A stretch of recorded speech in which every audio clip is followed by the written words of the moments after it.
Bonjour les septièmes. Aujourd'hui, on va commencer module 8, première leçon, les droites parallèles. Les droites parallèles, c'est quoi leur définition? C'est très simple. Si je regarde ici, je trouve que les droites parallèles sont des droites situées dans le même plan, c'est-à-dire sur le même papier, et qui ne se coupent jamais. Donc si je regarde ce ligne et ce ligne, ils ne se coupent jamais, et vous allez remarquer même qu'il y a un petit symbole de flèche ici pour montrer que ces deux lignes sont parallèles. Ils ne se coupent jamais, c'est-à-dire ils ne se croisent jamais. Elles sont toujours à distance égale l'une de l'autre. Donc si cette distance-là est 5 cm par exemple, ça va être 5 cm ici aussi, ça va être 5 cm ici aussi. Donc ils sont aux mêmes distances égales l'une de l'autre. Maintenant, ils disent qu'il y a trois stratégies qui permettent de tracer un segment de droite parallèle à un segment de droite donné. Donc si, disons que cette droite-là c'est AB, c'est une droite donnée, et ils demandent une autre droite qui n'est pas donnée, qui s'appelle CD. Comment je trace cette ligne-là? Il y a trois stratégies. Donc on va voir ensemble quelles sont ces trois stratégies. Donc j'utilise Smart Notebook pour faire ça. Vraiment, il y a deux simples, il y a un qui est un petit peu compliqué, mais on va voir tous les exemples tout de suite. Donc, le premier méthode, c'est que si tu as une règle, donc vraiment, si tu as une règle, comment tu peux dessiner deux lignes parallèles? On peut simplement tracer une ligne du premier bord de la règle et même chose de l'autre bord de la règle.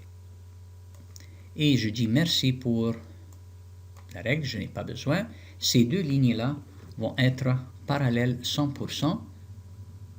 Donc, si j'utilise cette ligne-là pour être sûr que les gens comprennent qu'ils sont parallèles, donc une petite flèche, symbole de flèche pour dire que ces deux lignes-là sont parallèles. Donc ça, c'est la première méthode. Deuxième méthode, si tu as une règle et un rapporteur. Comment je peux faire ça? Très simple. Je commence avec une ligne. Si tu trouves que cette ligne-là, ça peut être horizontale, ça peut être de cette manière-là, je peux prendre de cette manière-là pour vous montrer comment ça fonctionne.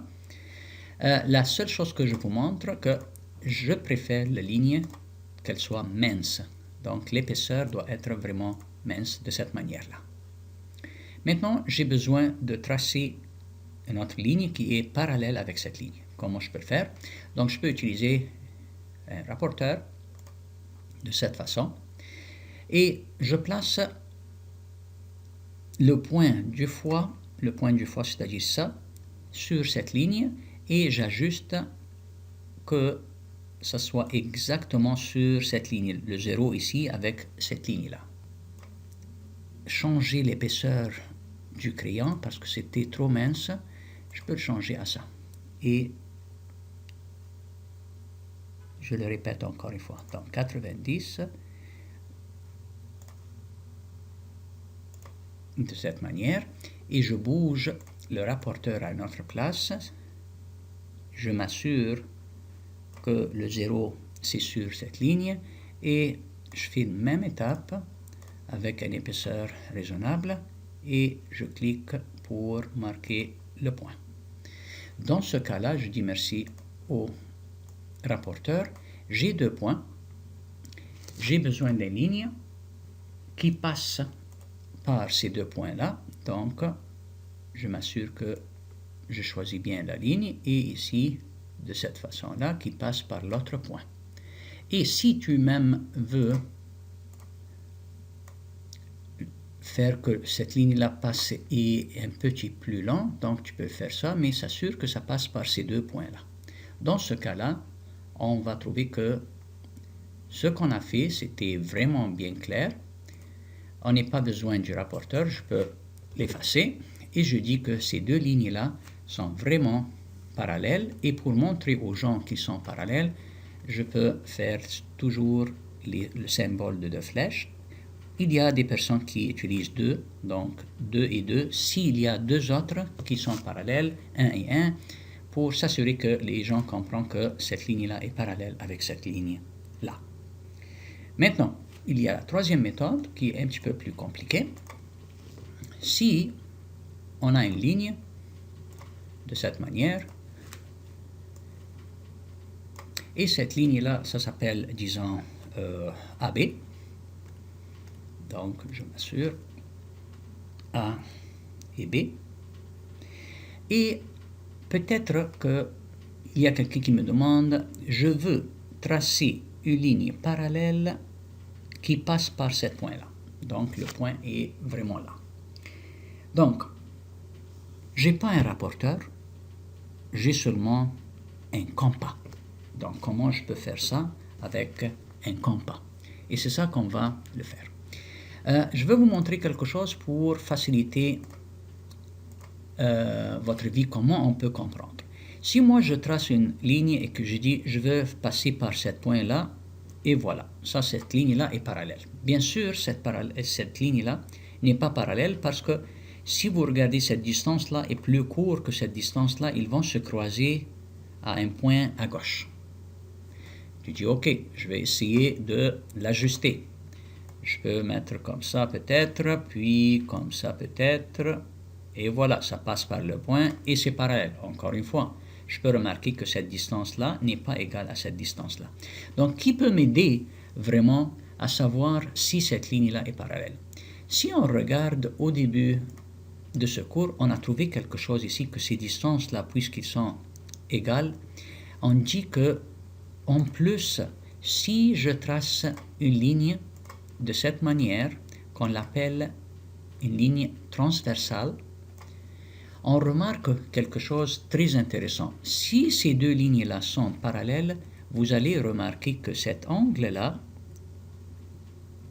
doit être égal à cet angle-là. Mais dans notre cas, ils ne sont pas égales, c'est pour cela que cette ligne-là n'est pas vraiment parallèle à cette ligne.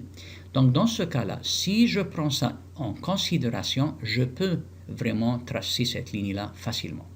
Donc ces deux angles-là, s'ils sont égaux, je garantis que cette ligne-là est parallèle avec la ligne AB. Donc pour cela, on va répéter ces étapes. On a besoin d'une ligne qui passe par ce point, qui est parallèle avec AB. Comment je peux le faire? Très simple.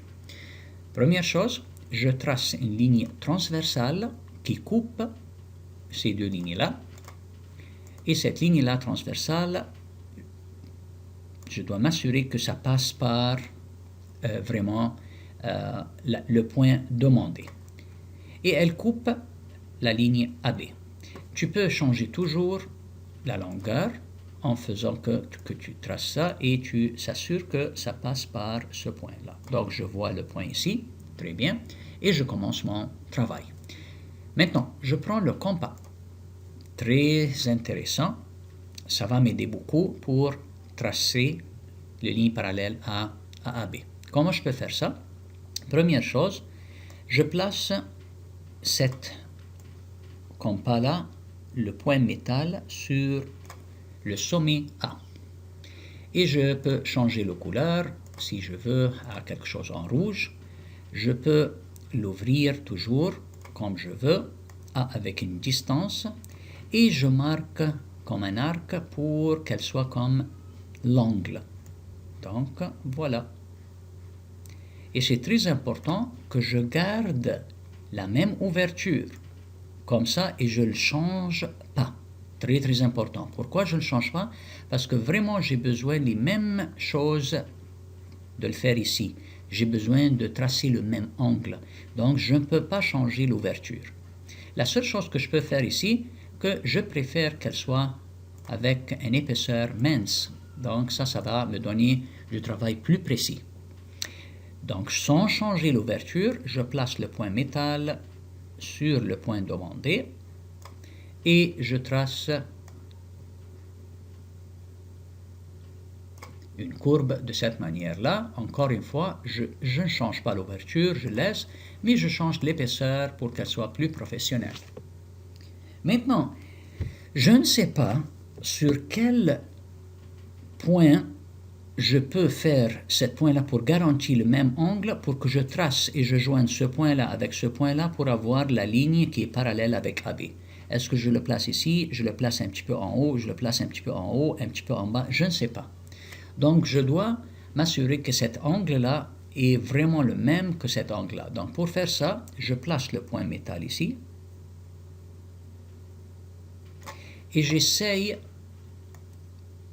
de prendre même ouverture, même distance. C'est un travail qui est un petit peu précis, mais si je réussis de le faire correctement, je peux avoir vraiment du bon résultat, sauf que parfois ça saute et c'est pas vraiment exact, mais j'essaye de le faire d'une meilleure manière et je viens pour faire la même chose ici.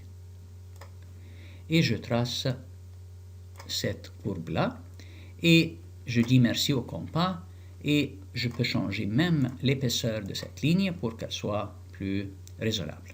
Maintenant, je peux tracer une autre ligne et en changeant la couleur pour qu'elle soit plus claire pour nous, que je peux choisir vert, par exemple, avec le même épaisseur et j'essaye de choisir vraiment une ligne qui passe par 7 points. Et de cette façon, si ça passe par ce point-là et ça passe par ce point-là, je peux même l'ajuster si je veux après, ou je peux le faire plus long si je veux, mais je dois m'assurer que ça passe par les 2 points. C'est un travail compliqué avec l'ordinateur, mais c'est plus facile avec nos mains. Pourquoi? Parce que parfois ça saute et c'est pas exactement qui passe bien, mais on essaye. Et après ça, je dis quoi? Je dis que cette ligne-là est parallèle à cette ligne-là. Si c'est bien fait, vous allez trouver qu'ils sont parallèles. S'il y a de petites différences entre l'ouverture, ici, il y aura quelque chose qui n'est pas correct. Et je place à la fin les signes pour dire qu'ils sont parallèles. Ces signes-là, ça doit être un petit peu mince, je m'excuse. Je dois changer l'épaisseur pour qu'elle soit plus claire, qu'ils sont parallèles. Et je peux dire si c'est CD. Et comme ça, j'ai tracé une ligne parallèle avec AB d'une manière que ça passe par le point demandé depuis le début. Donc j'espère que les 3 façons sont claires. Une façon, si j'ai un compas. Deuxième façon, si j'ai un rapporteur et je prends 90 degrés. Troisième façon, si j'ai une règle, et ça c'est le plus simple, je trace 2 lignes au bord de cette règle pour avoir 2 lignes parallèles. J'espère que vous avez bien compris la leçon. Merci pour votre attention.